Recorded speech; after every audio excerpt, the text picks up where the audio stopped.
Assalamualaikum warahmatullahi wabarakatuh. Kembali bersama channel saya Faisal_Vector, channel yang memberikan edukasi soal hukum, sosial, dan politik.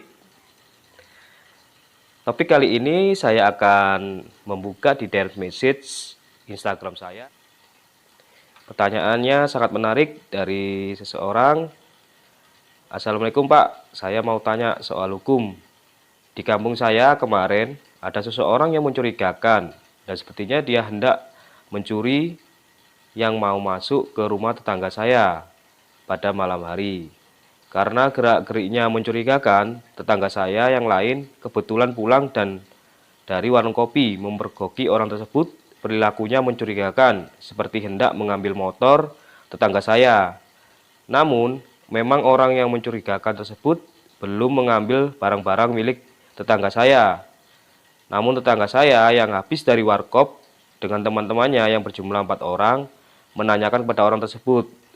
Orang yang mencurigakan itu tidak menjawab dan mau kabur.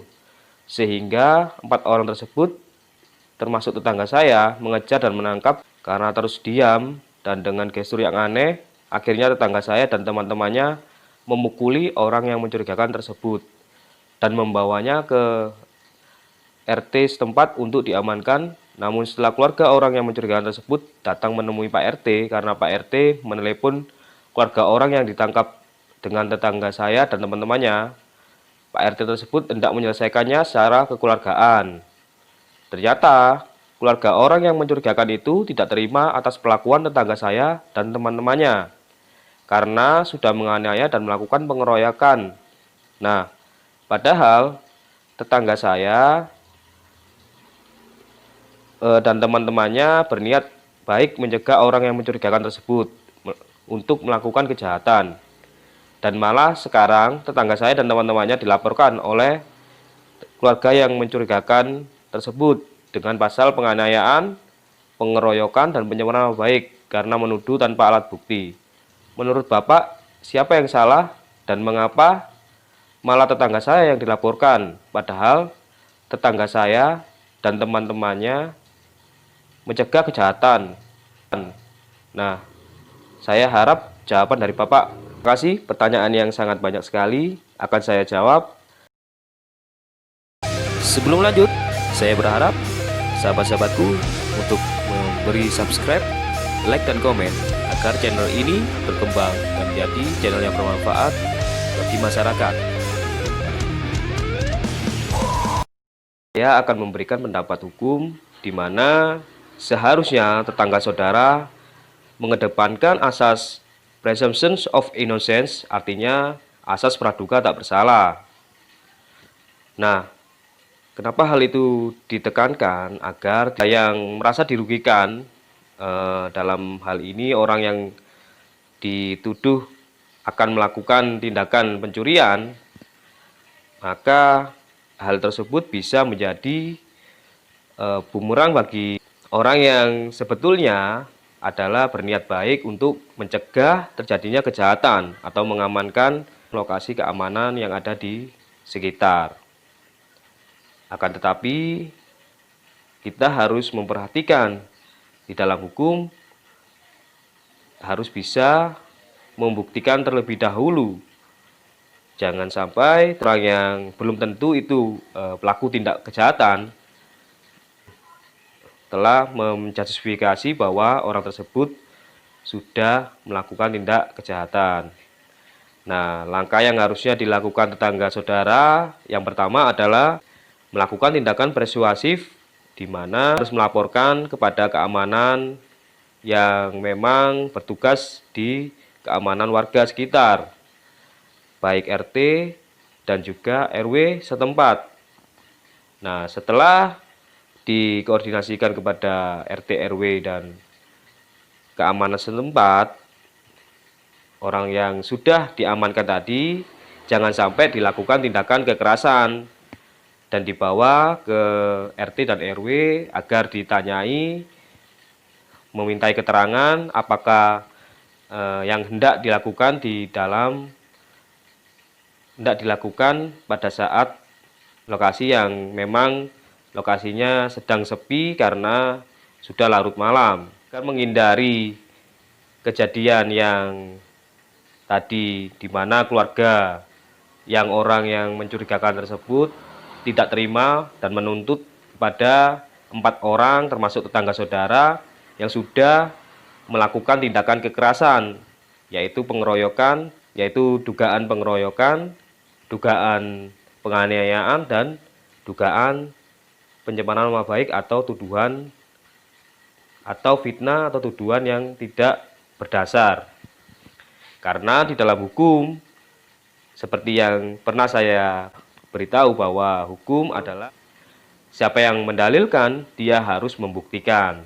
Jadi tidak serta-merta bahwa seseorang yang dikatakan dengan gerak-geriknya mencurigakan dan mungkin memang dia hendak melakukan tindak kejahatan karena ada kesempatan, akan tetapi belum tentu orang tersebut karena barang apa yang diambil secara persuasif tadi, tetangga saudara tidak melakukan tindakan yang di luar koridor hukum. Karena apabila dituntut dengan pasal 170, yaitu pasal tentang pengeroyokan, yang dimana dijelaskan di ayat pertama, barang siapa dengan terang-terangan, dengan tenaga bersama, menggunakan kekerasan terhadap orang atau barang, diancam dengan pidana penjara paling lama 5 tahun 6 bulan. Sedangkan di pasal 170 ayat 2 Kitab Undang-Undang Hukum Pidana, di poin 1, dengan pidana penjara paling lama 7 tahun jika ia dengan sengaja menghancurkan barang atau jika kekerasan yang digunakan mengakibatkan luka-luka. Dan di poin kedua, dengan pidana penjara paling lama 9 tahun jika kekerasan mengakibatkan luka berat. Dan di poin ketiga, dengan pidana penjara paling lama 12 tahun jika kekerasan mengakibatkan maut.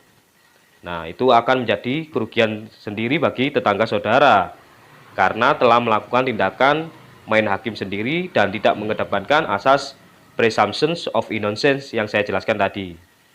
Nah, ini juga saya akan menceritakan pengalaman saya dalam menangani kasus yang serupa, di mana klien saya dituduh telah melakukan tindakan kejahatan, akan tetapi klien saya tidak melakukan apa-apa sebenarnya.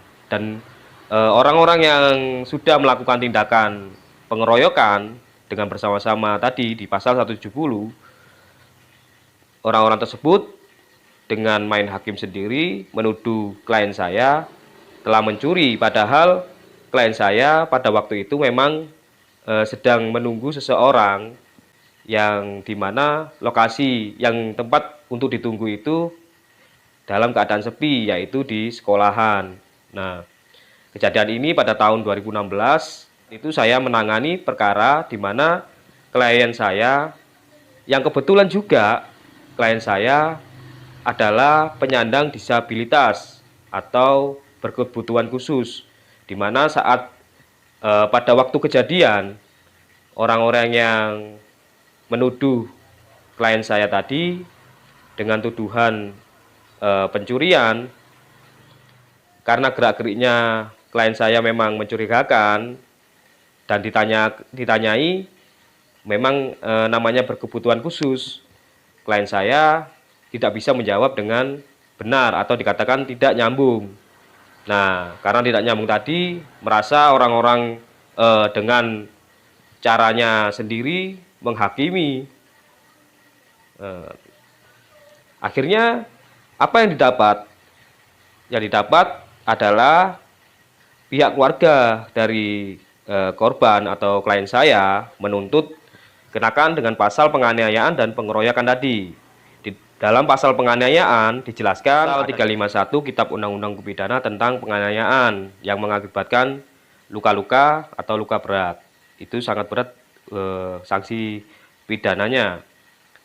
Dan juga di pasal 311 Kitab Undang-Undang Hukum Pidana, apabila seseorang tidak bisa membuktikan atau bahwa orang tersebut telah mengambil barang milik orang lain, akan tetapi di dalam pembuktian hukumnya dia tidak bisa membuktikan barang apa yang diambil, maka seseorang yang mendalilkan tapi tidak bisa membuktikan, bisa dikenakan dengan pasal 311 Kitab Undang-Undang Hukum Pidana tentang fitnah.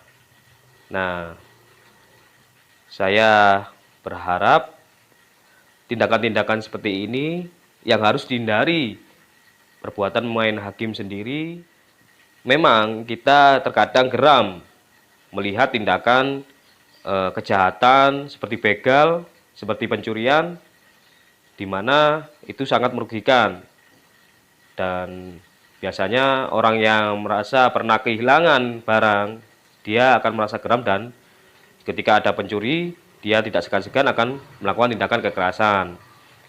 Namun apabila tidak bisa dibuktikan seseorang tersebut belum mengambil apa-apa, namun sudah dituduh pencurian, dan seseorang yang gerak-geriknya memang mencurigakan namun belum mengambil apa-apa, sudah dihakimi, sudah dilakukan kekerasan, maka yang menghakimi dan melakukan kekerasan tersebut justru sebaliknya akan dituntut dengan pasal yang saya jelaskan tadi.